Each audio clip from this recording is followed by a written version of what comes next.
This week we're going to be looking at percentages, and we're going to be looking at increasing prices by a percentage or decreasing prices by a percentage, or increasing an amount of something by a percentage and decreasing it by a percentage. So, and the reasons that we might like to do something like that is, example, if a shop is having a sale, they want to reduce everything by 25%, or if you were paying for a car or something and you hadn't included the VAT, you'd have to add on an extra percentage off the price. So we need to be able to work out those things. And to be able to do that, a massive help for us will be this box on page 107. And I would encourage everybody to have a real good look at that box. And if you had any extra spare time this week, learn this box off. If you could learn this box off, it'll really, really help you going forward. One point to note is that 1/3 is equal to 0.3, and there's a little dot above it, and that's 0.333 reoccurring, and the same with the 6 there, 0.666 reoccurring is 66 2/3%. Okay, so the examples we're going to work on, we're going to look at, there's a sports sale, and we're going to reduce all the prices by 20%. So if we look at the tennis racket, for instance, we're going to reduce the price of the tennis racket. At the minute, it costs €50. And we want to reduce that by 20%. So we want to find 20% of €50 and then take that away, and that'll leave us with how much the racket is going to cost in the sale. Okay, so €50. Now we know €50 as 20%, so we want to reduce the price by 20%.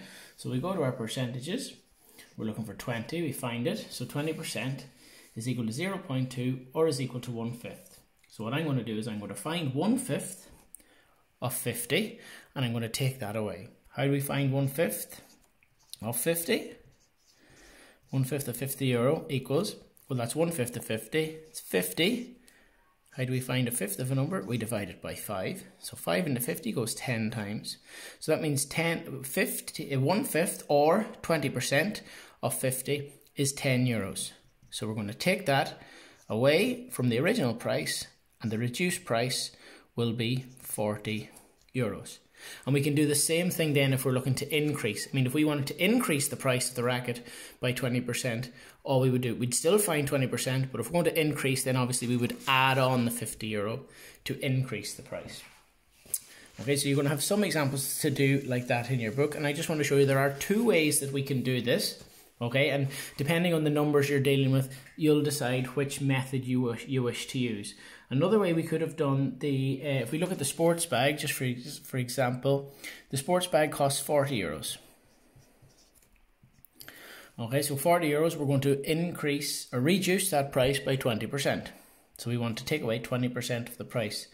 Again, 20%, we go back, if we're not sure, 20% was 1/5 or 0.2. I'm going to show you the 2 methods now we can use. So first of all, if we want to use 1/5, or we can reduce €40 by the decimal, which is 0.2. Okay, so minus a fifth or minus 0.2. Again, it's a fifth or 0.2 from our book. So €40 minus 1/5. Well, 1/5, how do we find 1/5? We divide by 5, so that's €40 divided by 5. 40 divided by 5 is 8. So then we take that away. So €40 minus €8 is equal to €32. Okay, so we can do it like that. Another way we can do that, to find a decimal of a number, we can multiply the number by the decimal. That will give you the decimal percentage of that number. So for €40, if we want to find 0.2 of €40, we can multiply it by 0.2. And we just do it like we do with our decimals. 2 zeros are 0, 2 4s are 8. Okay, and we're multiplying by 0, but we don't need to do that. We could have put a line of zeros there, but there's no need. So how many decimal points come in the sum? 1. So how many must be in the answer? 1. So 0.2 of €40 is €8. 8.0 or €8. So we could just take that away from the total as well. Okay, so you can use what we've learned here to help you to run through the sums on page 108 and have a go at those.